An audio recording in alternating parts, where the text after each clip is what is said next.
நீங்கள் சாப்பிடுவது எல்லாமே விஷம் என்று சொன்னால் நாங்கள் எதைதான் சாப்பிடுவது என்று கேட்கின்றார்கள். ஏன் இப்படி பீதியை கிளப்புகின்றீர்கள் என்று கேட்கின்றார்கள். நாக்கிற்கு அடிமையாகி நரம்புகள் தளர்ந்து போய் செல்கள் சிதிலமடைந்திருக்கின்ற இந்த சமுதாயத்திற்கு உண்மையை பேசுவது பீதியை கிளப்புவதாக தான் தோன்றும். நம் முப்பாட்டனும் பூட்டனும் பாட்டனும் எப்படிப்பட்ட அழகான உலகத்தை நம்மிடம் விட்டுச் சென்றார்கள். நம் குழந்தைகளுக்கு நாம் எதை கொடுக்க போகின்றோம்? 25-30 ஆண்டுகளாக பன்னாட்டு நிறுவனங்களும் காசுக்காக எதையும் விற்பதற்கு தயாராக இருக்கின்ற ஒரு கூட்டத்தின் செயல்பாடுகளுக்கு அடிமையாகி போய் கிடக்கின்றது இந்த சமுதாயம். காலம் காலமாக பரம்பரையாக நாம் உண்டு வந்த உணவுகளை எல்லாம் தடுத்து நிறுத்தினார்களே, அப்பொழுது என்ன செய்து கொண்டிருந்தீர்கள்? கடலை எண்ணெய் உபயோகப்படுத்தாதீர்கள், நல்லெண்ணெய் உபயோகப்படுத்தாதீர்கள், தேங்காய் எண்ணெயை உபயோகப்படுத்தாதீர்கள் என்று கூறி கூறி உங்கள் அறிவை மழுங்கச் செய்து ரீஃபைண்ட் ஆயில் என்ற ஒன்றை கொண்டு வந்தார்களே. இன்று எத்தனை சிறப்பு மருத்துவமனைகள் இதய கோளாறுகளுக்காகவும் சர்க்கரை வியாதிகளுக்காகவும் உங்கள் பகுதியில் இருக்கிறது. அயோடின் உப்பை சாப்பிடு, அயோடின் உப்பை சாப்பிடு என்று கூறி கூறி என் தெருவில் கூவி கூவி உப்பு விற்றவனை எல்லாம் உதைத்து தள்ளினார்களே.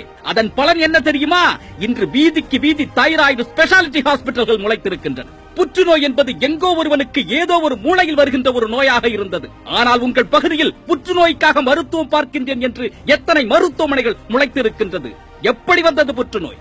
உடல் உழைப்பின்றி இருந்தால் ரத்த கொதிப்பு வரும், சர்க்கரை நோய் வரும் என்று கூறிக்கொண்டிருந்தீர்களே. 25 வயதில் ஓடி ஓடி உழைக்கக்கூடிய என் இளைஞன் நெஞ்சு வடித்து இறந்து போகின்றானே, அதற்கு என்ன காரணத்தை கூறப் போகின்றீர்கள்? உலக நாடுகளில் தடை செய்யப்பட்ட பொருட்களும் தடை செய்யப்பட்ட தயாரிப்பு முறைகளும் இந்த தேசத்தில் பரவலாக இருக்கின்றதே, அதை பற்றி நீங்கள் யோசித்திருக்கின்றீர்களா?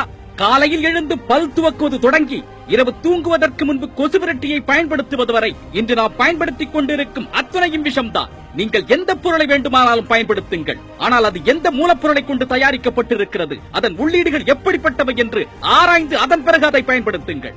வெள்ளை சர்க்கரையையும் மைதாவையும் முதலில் தூக்கி எறியுங்கள். பிளாஸ்டிக் கப்பிலோ பேப்பர் கப்பிலோ சூடான பானங்களை அருந்துவதை நிறுத்துங்கள். பேப்பர் கப்பின் உள்ளே ஒரு வேக்சின் தடவப்பட்டு இருக்கும்.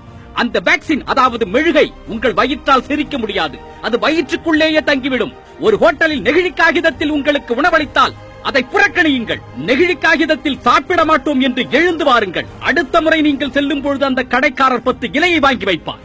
சூடான வடையில் எண்ணெயை பிழிகின்றேன் என்ற பெயரில் அதை செய்தித்தாளில் வைத்து அமுக்காதீர்கள். செய்தித்தாள் அச்சிடப்பட்டு இருக்கும் மை, அதாவது இங்க், ஒரு ரசாயன பொருள். அது வயிற்றுக்குள் சென்றால் என்ன ஆகும் என்று ஏன் நீங்கள் யோசிக்கவில்லை? முதலில் இவற்றையெல்லாம் நிறுத்துங்கள். இதையெல்லாம் செய்ய மாட்டேன் என்று முடிவெடுங்கள். அதன் பிறகு ஒவ்வொரு படியாக உங்களை நீங்களே உயர்த்திக் கொள்வீர்கள். மாற்றம் என்பது நினைத்த மாத்திரத்தில் வருவது கிடையாது. அது ஒரு பயணம், அது ஒரு நோக்கம், அது ஒரு இலக்கு.